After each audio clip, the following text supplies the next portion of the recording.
Kange. Aha, musitule. Musitule, buli muntu kyasitufunya kyekyo.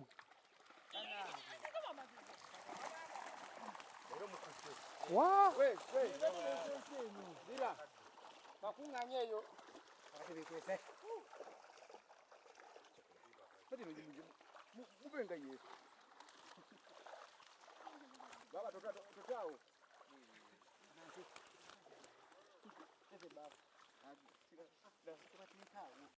My name is Kwishita Kahaman, and today we are covering fish farming, or you can call it aquaculture. We are going to be covering ponds, how to rear fish,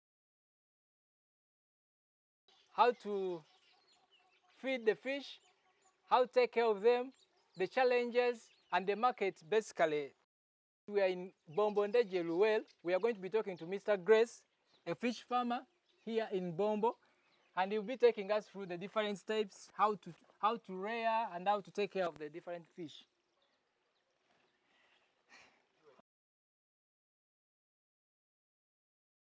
Okay, Mr. Chris, I welcome you to Grace Fish Farm. Yes. It is in Bombo Ndeje. This is Grace Fish Farm. We majorly deal in fish farming as the major business on this farm.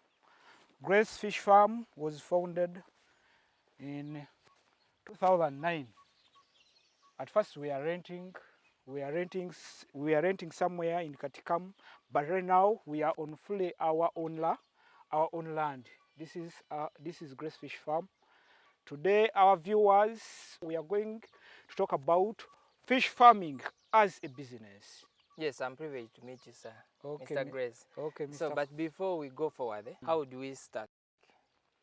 Before you start fish farming, the first thing, as any other business, you have to consult people who have technical knowledge in fish farming. Like at Grace Fish Farm, you have to consult those people, not just a matter of finding ponds, finding water, any water source, so that you stock your fish in those ponds, muddy ponds where they have removed the sand, where they have removed the clay soil for making bricks.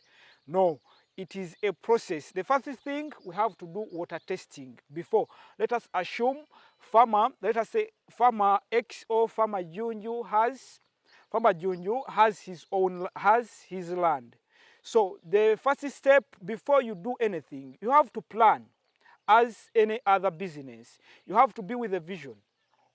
So before you sit down with your technical person and you try to look this thing, the aqua farming as a business.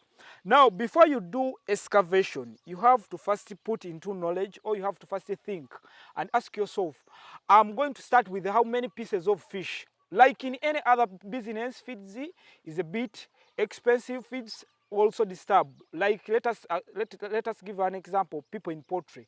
You'll find that people in poultry, they also have that problem of feeds. So you do not just come up and say, I'm going to start with 10,000. No, you have to first consider your pockets or your finances. Does your finances are able to sustain the 10,000 pieces of fish you want to start with, or you are not? From there, you consider the water source. Let me first put a pause on you. Like how much is this, like someone is meant to have, like? Any person who can raise a tunny in fish farming, we say that you are in business. So to raise a tunny in ponds or in cages, at least you have to be with 2,000 pieces of fish. And how much money? Like how much? We can't calculate right now money, because in figures, because we have certain viewers on Farm Smart who already have land where they can start from. So let us start with that person who has already land. You have land as a capital already, land is available. Yeah. So when you have land, as you already have your land, so now we are going to start with excavation. Let us assume you have consulted a technical person, you have consulted, let us assume you have come like on Grace Fish Farm, yeah. You have come. So right now we have gone to your site, we are done with the site survey, everything is done. So excavation when excavation is completely done, it can cost you around 2.5 to 3M. That is excavation without stocking. That is a standard pond of 50 by 100 or 50 by 30, depending on the area. We can talk about here in Wachiso, we can talk about in Iruwero, that is the minimum. But people who are going to hire a service, you are in the up country like Fort Potro, you are in Mbarara and Tungamo, the prices will change depending on the distance. So when you let us talk about a person who is going to raise, let us say, 5,000 pieces of tilapia. That person on a monthly basis, on cost of feeds only, this person will need around 300 to 500, depending on the company or the type of feeds he's going to use. So now that is 3.5 something. Yeah. So on a monthly basis. Yeah. So in ponds, when we are going to feed these fish, automatic, the fish to reach to the market size or to the table size, it will be around 7 to 8 months. They will be good for market. So before we reach to the market, we shall have to first excavate. When we are going to excavate these ponds, automatic, the key things which must be included on excavation, we have to consider the pH of the soil, we have to consider the water quality, because before we go further, those people who are viewing us on Farm Smart, what you have to know, what you have to consider, the water quality will determine the growth rate of your fish 60%. So if you have poor water source, if the water management is poor, automatic, the results or the end of the production, you will also have poor yields. So automatic, you have to consider that first. Your water, how are you going to treat your water, the water source, how are you going to prepare this water source? Because right now, when we are planning in excavation, we are planning up to the end of the season, or year to year. January, we plan in those days where we have much rains. Take an example, in November, in Uganda, mostly, we always have much rains.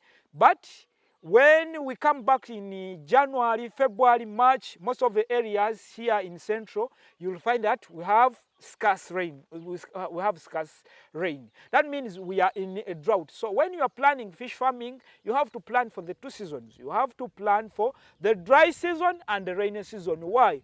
In dry season, you will lose water. In rainy season, you will have much water. Most of the viewers, our viewers on Farm Smart, they will tell you that when rain comes, much rains, they will face what? They will face floods. Again, those people who have faced floods, it means that they never planned their farm very well. That's why in the beginning I said, and most of the viewers know this, the name of this show, it is called the Farm Smart. Their meaning, you should farm when you are smart. So basically, first tell us which seasons are good.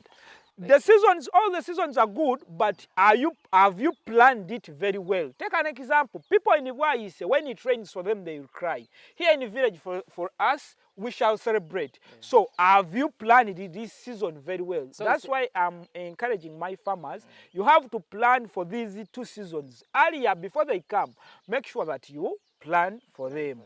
Take an example. When you are constructing these ponds, we have to have the flood control channels around the farm or around the pond to make sure that when we receive much water, they can flow without flooding our ponds. So before we go there, first tell us now, let us first start with digging the ponds. Now, how big, the length, height, and then the length and the weight, the height. Yeah. So when you are digging the pond, make sure that the pond has slopes, and it is dikes, as you are seeing in this pond. Yeah. And make sure that the depth differs, but the deep end should not exceed to 1.5, or in feet it will be the shallow end will be 3 feet. The deep end will be 4 feet. So as when you are constructing the pond, make sure that you create a slope on the bottom of the pond. Why do we create a slope? Make sure that, why do we create a slope? You will find that when we came on this pond, we were on the other point where we have the entry point of the water, or what we call the inlet pipe. Yeah. That's why I'm saying that when you are digging a pond, make sure that there is a certain slope you create at the bottom to allow these fish to exercise. Again, after when everything needs exercise, even as human beings, you will find that after eating or after a certain hours, people will say, go and stretch your what? Your muscles so that you live healthy. Yeah. So if you feed your fish, most of the people will say that when I have my ponds, but the fish doesn't grow well, you have good feeds, you have good breed, you also, but again, the house or the structure where this fish sleeps, you'll find that, or where they reside, you'll find that it is not a well constructed, it is not a fish pond, it is just a mud, it is just a pond which was dug for another purpose. Yeah. So a pond which is well dug, it must be dug when it has a slope. We have these dikes. Why do we have these dikes? The major reason why do we have these dikes, we allow this oxygen which is moving. That's why when you look around this water, when you observe very well, yeah, you will find that on this there are water bubbles. Most of the farmers, the mistake they do, those who are watching us on Farm Smart, you'll find that someone has dug a pond, again he has not leveled. After removing the soil they have excavated, the place is not leveled. If you look around here, the place is totally leveled. Why? We have not created a hill. We have not created walls to block oxygen from entering. There is certain oxygen which you can't observe by eyes. Yeah. But when you look on the water, you will see waves. Again, what you have to put into mind, even if you have never gone to school, that anything which you do, you are copying someone who has ever done it. In aqua farming, for us, we are copying God. When someone gives you the aerial view of Lake Victoria, you'll find that all those people who have ever gone to the beaches, you'll find that there is a shallow end and a deep end in the water still. Yeah. So when you move, even that's why we create a pond which looks like a bit like a lake. It has a shallow end and a deep end. So now tell us what of the height? The height. The height, yeah. The height. We say the height. It depends on the number of the fish you want to raise. Okay. So it will depend on the owner and what is the vision for you. You are starting. What is your plan? Your business plan. You are starting this aqua farming as a business, or you want to start with like how many numbers. So the height will depend how many numbers you want to start with. So we do not have a standard that this must be this. So do different types of fish have different types of ponds, or you're automatic? The different types will differ. Take an example. Yeah. We have the Nile perch. Waters will differ. The depth, it will need too much waters, and the depth will go what? The depth will go high. So what will happen? What will happen still? Even the catfish, the Nile tilapia, or what we call the ON, also the depth and the quality of water will differ.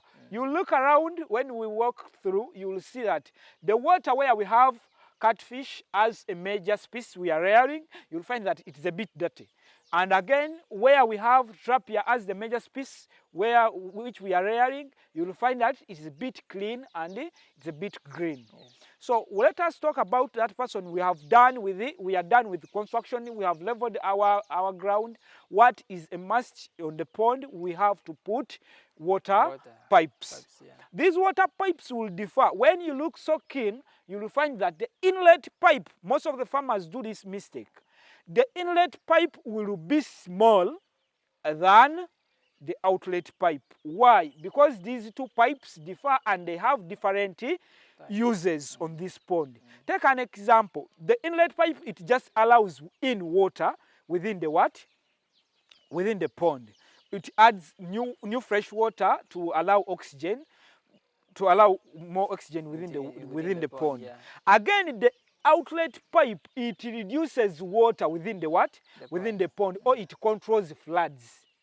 So as a must, when you are done with the construction, you have put your pipes, make sure that the inlet pipe is smaller than the outlet pipe to avoid, when you put the pipes when they are equal, you will have problems because the water you receive and the water going out, it will be the same. Okay. Automatically there will be competition which will result into floods, and again after floods, what will happen? The ponds, the water will wash away your fish. And what is the source of the water? The source of the water, it depends on the area. Right now here we are in Indeje, Ruero. All of us know that Ruero is a cattle corridor. Yeah. So because it is a cattle corridor, we do not have a lot of rivers, we do not have a lot of, even we do not have a single lake in Ruero. So when we do not have a single lake in Ruero, any person, you come into a wetland like this one, but you dig your own shallow well. So you connect pipes to make sure that the water is moving automatically. You connect what? You connect pipes so that water moves throughout. So those you get your water from wells? We dig our wells so that we can have a sustainable water source. So now tell us about the types of fish that you have here. With the type of fish we have right now, we have catfish. We also have tilapia. Why? Why do you focus on catfish? Why do we focus on tilapia and the catfish? Yeah. Right now, when you look, what forces us to do? The demand. Most of the people, these are the most species they are demanding. And when you look around within Uganda, most of the people and most of the regions, take an example, our people, the Seventh-day Adventists, you'll find that there are certain species of fish they do not eat.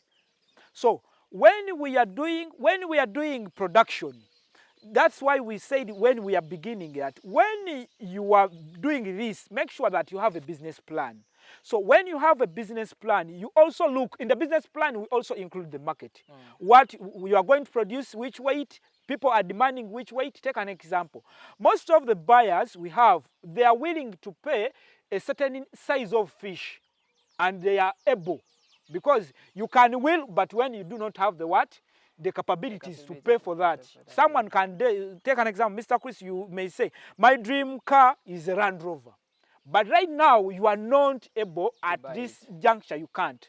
So right now, you can afford a, let us say, a womb, you can afford any simple car, or what we call a model car. So right now, most of the market, they can demand this.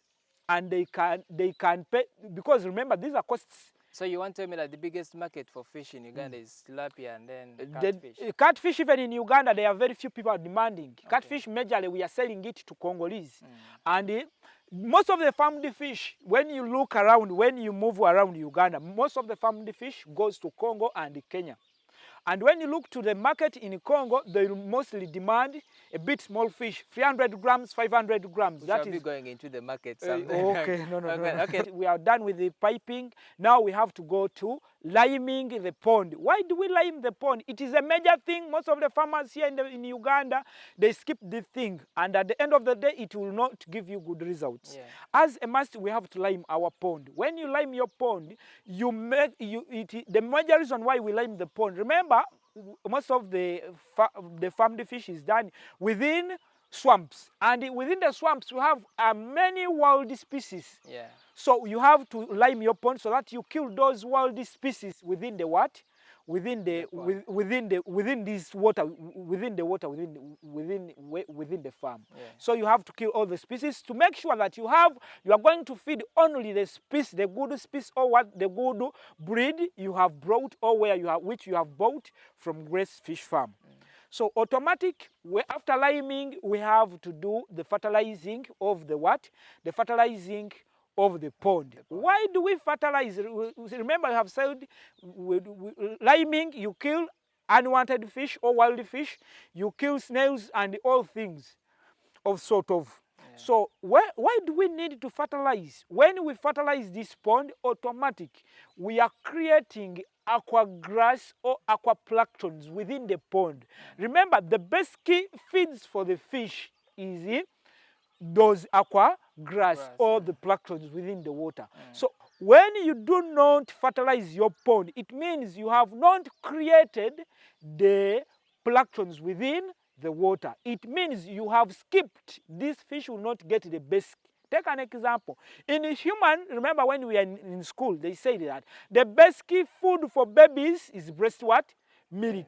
Any kid who did not have a chance to breastfeed from the mom, you will find that this kid, when he grows, he will be a bit, he will be sick all the time. He will not be healthy. So even if your fish is not in a fertilized pond, you will find that this fish, its growth and its health will be poor, because you have skipped the other basic thing of fertilizing the pond. So now tell us, when you put the fish already in the pond already, so like at different stages, do you have to change them and put them in different ponds, or you just... Now, when we are stocking, we have reached on the level of stocking. Make sure when you are stocking, those who are watching us at Farm Smart, make sure that you get a good breed, because even in fish, we said tilapia and catfish, but even tilapia has its breed. Even catfish also has breeds. So make sure that when you are buying, let us start on Grace Fish Farm, make sure that you are buying good breed. Why do you need to buy good breed? It means you, at the end of the day, you have good what? Results. So when you have got the good breed, let us say in tilapia we have your ON. When you have your ON, what will happen?